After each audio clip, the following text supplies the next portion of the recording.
kabar. Hope to see you soon. I cannot wait to play for the national team of Indonesia. Kita Garuda.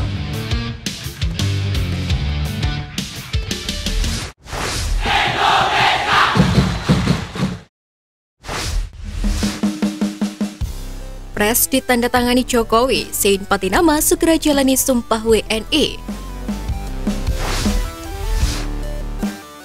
Kabar baik datang dari pemain keturunan Sein Patinama jelang timnas Indonesia melakoni babak semifinal Piala AFF 2022.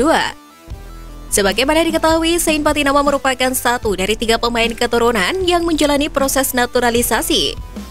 2 pemain lain, Jordi Amat dan Sandi Walsh, telah resmi menjadi WNI dan dapat memperkuat timnas Indonesia. Terbaru, Sein Patinama diketahui akan menjalani pengambilan sumpah WNI dalam waktu dekat. Menpora Zainuddin Amali menyebut bahwa kepres terkait pemberian kewarganegaraan RI untuk Sein Patinama sudah diteken oleh Presiden Joko Widodo.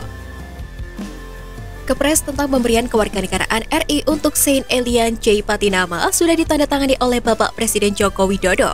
Selanjutnya, Sein Patinama akan mengikuti pengambilan sumpah di Kanwil Kemenkumham Provinsi DKI Jakarta. Ucap Zainuddin Amali.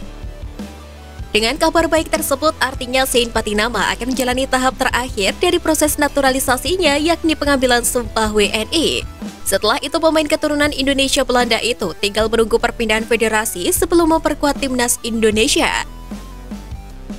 Sebagai informasi, Sein Patinama saat ini tengah memperkuat klub Liga Norwegia Viking FK. Pemain berusia 24 tahun itu berposisi asli sebagai bek kiri dan bisa sebagai winger. Kehadirannya tentu dapat menambal kekurangan skuad Garuda dan menjadi amunisi baru di Piala Asia mendatang. Terbaru, Sein Patinama juga terlihat bangga atas kelolosan timnas Indonesia menembus babak semifinal Piala AFF 2022.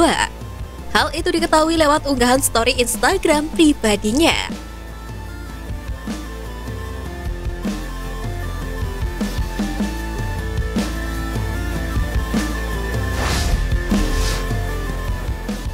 Pemain timnas yang harus menghilangkan sikap egoisnya. Pertama, Ricky Kambuaya.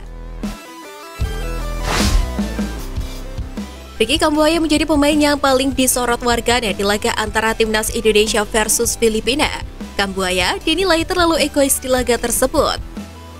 Salah satu momen yang diingat publik adalah ketika Kambuaya dan Spasojevic berada di situasi 2 versus 1 dengan bek Filipina. Kambuaya sejatinya memiliki opsi untuk mengoper bola ke Spaso yang berada di ruang yang lebih terbuka. Namun pemain asal Sorong, Papua Barat itu memilih untuk menggocek bola. Pada akhirnya bola tersebut bisa direbut lawan. Peluang emas timnas Indonesia itu pun terbuang sia-sia. Kedua, Egy Maulana Fikri. Egy tampil sebagai pemain pengganti di laga kontra Filipina. Winger asal Medan itu menggantikan Sadil Ramdhani yang ditarik keluar. Performanya di laga tersebut dibanjiri kritik dari warganet. Egy dianggap kerap membuang-buang peluang dan tidak memiliki visi bermain yang jelas. Bahkan penampilan buruk tersebut sudah terjadi di laga-laga sebelumnya kendati mampu mencetak 2 gol di Piala AFF sejauh ini.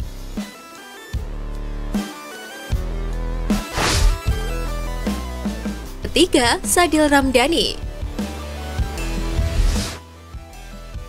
Sama seperti Egy, Sadil dinilai terlalu egois dan kerap membuang-buang peluang.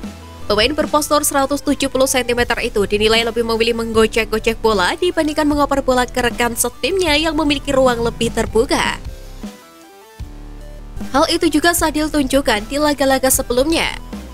Untuk itu, demi kebaikan tim dan taktik Sintayong, diharapkan ketiga pemain tersebut menghilangkan sikap egois demi menciptakan permainan yang indah bagi skuad Garuda.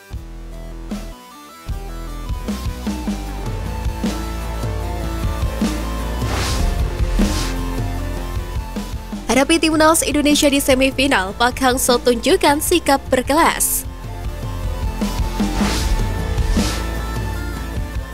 Bertandang ke Indonesia di leg pertama semifinal Piala AFF 2022 membuat Pak Hang-seo berkomentar mengenai kondisi skuad Garuda. Pelatih asal Korea Selatan tersebut turut menyinggung insiden pelemparan batu bus Thailand saat bertanding ke GBK beberapa waktu lalu. Pak Hang-seo mengaku khawatir pasukannya mengalami nasib yang serupa dengan timnas Thailand.